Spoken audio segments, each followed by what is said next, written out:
এই 4 মাসের সম্মানটা কেমন যদি একটা উদাহরণ দিয়ে বোঝাই, আমরা অনেক সময় বিগত মাস যেটা চলে গিয়েছে তার মতো করে এই মাসটাকে পার করার চেষ্টা করি। এই মাসটার যে স্পেশাল একটা মূল্যায়ন আছে, এটা অনেক জায়গায় জুমার দিন আলোচনাও হয় না, বিভিন্ন জায়গায় আমরা শুনিও না। এই জন্য মুসলমানের জীবনে এই মাসের কোনো মূল্যায়ন বা মর্যাদা থাকে না। মর্যাদাটা কেমন খুব খেয়াল করবেন। একটা ছেলে, বিবাহযোগ্য একটা ছেলে, বিয়ের আলোচনা চলছে, সে জানে যে অমুক নামের একটা মেয়ের সাথে আমার বিয়ের আলোচনা চলতেছে, মেয়ের একটা বড় ভাই আছে, বড় ছোট একটা বোন আছে ইত্যাদি, ওই পরিবারের সম্পর্কে ডিটেইলস তার জানা এখন। কিন্তু সে মেয়ের বড় ভাইটাকে কখনো সে দেখেনি, মেয়ের বড় ভাইটাকে কখনো সে দেখেনি। কোন একটা অনুষ্ঠানে, প্রোগ্রামে সে বসে আছে, ঘটনাক্রমে তার পাশে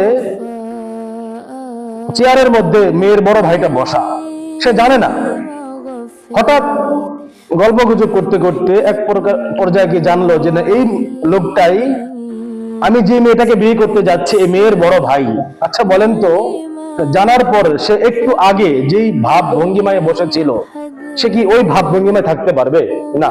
একটু হলেও তার মধ্যে কাচুমাচু ভাব আসবে, সম্মান প্রদর্শন আসবে, একটু কি বলে, একটু অন্যরকম হয়ে একটু চেষ্টা করবে সম্মান দিতে, ভাই আমি আপনাকে চিনতে পারি নাই, কেমন আছেন, পরিবারের সবাই কেমন আছে ইত্যাদি।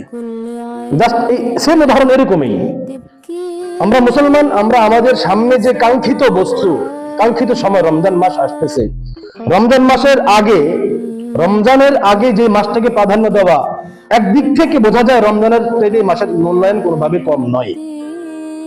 তো এই মাসটা আমার সামনে, বা আমি এই মাসটাকে অতিক্রম করছি, মাসটা আমার গা ঘেঁষে চলে যাচ্ছে, আমি জানি না বিধায় মাসটাকে সম্মান করতে পারতেছি না।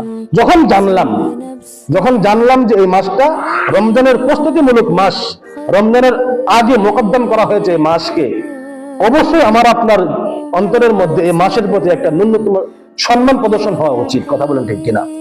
সুতরাং আমাদের সকলের উচিত অন্তত রমজানের আগে রজব এবং শাবান মাসটাকে একটু মূল্যায়ন করার চেষ্টা করা।